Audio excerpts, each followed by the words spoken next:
Hey there everybody, I'm Reload. How you guys doing? I got a package in the mail today. I'm pretty sure what it is and I'm quite excited to open it.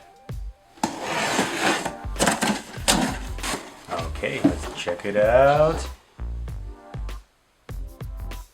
Oh yeah, this is the first and only comic book that I have ever purchased in my life.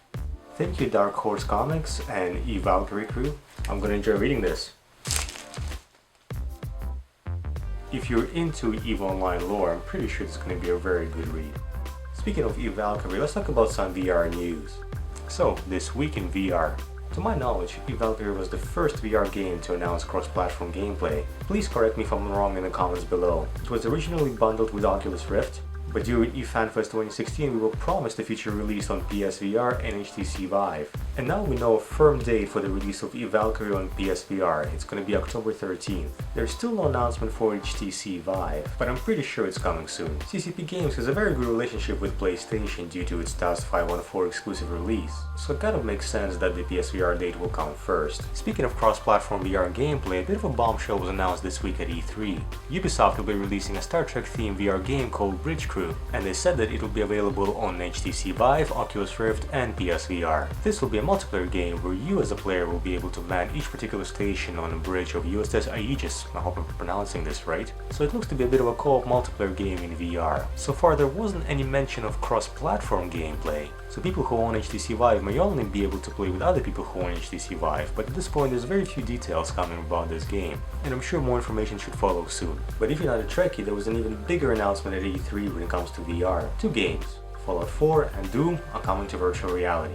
Doom VR was a bit of a tease with no tangible release dates or a demo, but things got very interesting when it comes to Fallout 4 VR. We're being promised a full game completely compatible with virtual reality, and the announcement mentioned that it will be available for HTC Vive coming in 2017. When I heard these news, immediately I thought to myself, oh no, the exclusivity wars have begun. Echoing back to my previous rant about Oculus Rift and their relentless pursuit of making games exclusive only to their headset. I don't want to get into this debate once again, so please take a look at my video that I will link right here and in the description.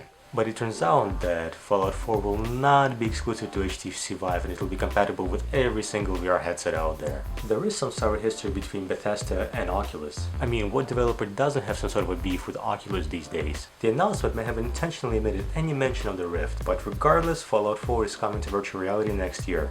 I'm quite excited about this. This is one of my favorite games right now. Finally, I could go on and on about VR news this week because E3 is happening and there's a lot of information coming our way. But the last notable thing that caught my interest was Razer's foray into virtual reality headsets. That's right, Razer, the famous peripheral maker, has released its own VR headset called HDK2. That is Hacker's Development Kit 2. The OS VR that Razer is pushing is a platform that is not tethered to any proprietary nature of major headsets. And the biggest shocker right here is that for the specs that are nearly identical to Vive and Rift, Razer is offering HDK2 headset for half the price, that's $399 US.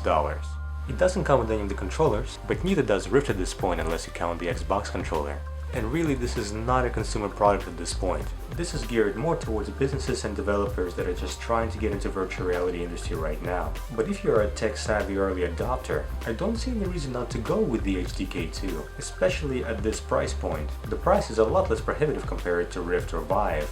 Pretty much brings the same specs to the table, and really the hallmark of OS VR is their support for the developer community, including VR accessories such as virtual reality gloves or any other experimental peripherals for virtual reality that are just now being developed by startups. Although personally, I currently would have recommended HTC Vive over the Oculus Rift. I'm not really considering PSVR at this point because I'm not convinced that consoles will be able to run virtual reality well, aside from the unshakable truth that PCs are much better than consoles. But with Razer's latest announcement, I'm not quite sure if I would rather purchase HTC Vive or the HDK2. Once again, keep in mind that HTC Vive is a consumer product that works right out of the box, and HDK2 is more for the developer community.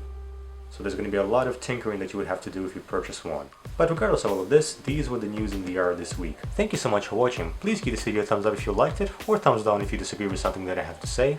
And please click the subscribe button for more VR news and gameplay videos. I will see you in my next vlog or during one of my very rare live streams.